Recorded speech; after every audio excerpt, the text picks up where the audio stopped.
Yan, nag-ipon po tayo ng mga used clothing, yung iba mga hiningi ko sa aking mga kakilala dito sa neighborhood at dinala po namin sa Bicol. Alam niyo po, hanggang sa ngayon pala, kasi first time ko na nakauwi ng probinsya buhat nung nagkaroon ng pandemic, ang dami pa rin pala talaga mga mahihirap, ang dami pa rin pala talaga nangangailangan ng tulong. So kung meron po kayong mga damit na luma, sa halip na itapon nyo po o gawing basahan, ipamigay na lang po natin sa mga probinsya, sa mga kakilala natin, ipadala natin dahil sayang naman po, ang dami pa rin po talaga mga nangangailangan. Naawa nga po ako dahil kulang yung dala ko. Ang dami pong nanghihingi, ang dami pong nangangailangan ng mga lumang damit na pwede pa naman magamit, pwede pang isuot. So ito po ang aking mga naipon na aking dinala sa Bicol at aking ipinamigay. Yung iba po hindi ko na ipinakita sa video.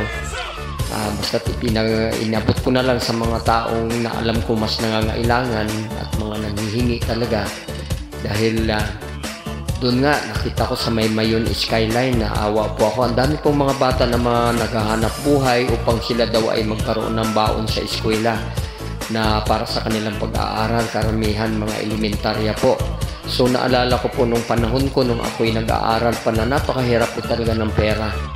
Wala kang baon, minsan kamuti na nilaga ang baon mo, kaya naawa po ako sa kanila, na-touch po ako, kaya binahaginan ko po sila ng kahit na magkano, binigyan ko tig 50, tig 100, tig 20, meron pa nga barya dahil naubusan na po ako, kaya awang-awa po ako.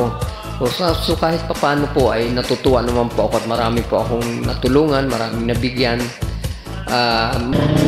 Kaya ito na po mga kaibigan, meron tayong isang bata na naglalako ng mga gulay. Ang isa sa mga recipient, bigyan natin ng mga damit lang. bag na may mga Lagay mo sa likod mo. Lagay sa likod.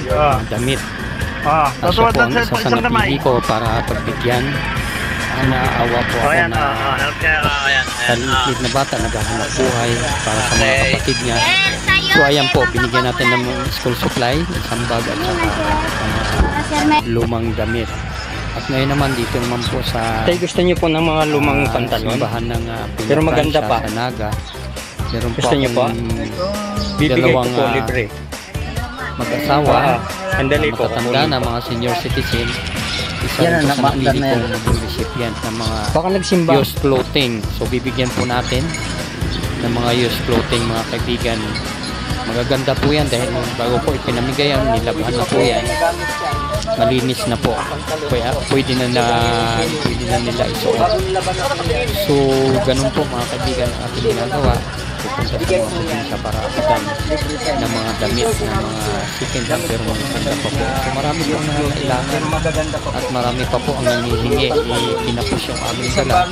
Kaya balak namin bumalik muli upang mamigay dito sa Kabikulan at sa mga sakaratig bayan. Ito nga pong matandaan kung ulit nangihingi, una-ubos na po. Itinodo ko na dito sa mag-asawa, ibigay yung isang bag ng lumang damit. So sabi ko sa kanya, pagbalik namin muli, dito ka pa, abutan ka namin ng mga damit. Marami pa po yan na nandito sa Maynila. Promise ko kung bumalik ako, dito ka. Ikaw naman ang susunod na magiging recipient ng mga damit na yan. Kaya wag po kayong mag-alala lola. So ganun po mga kaibigan ang ating ginagawa, ang dumamay, tumulong sa kapwa.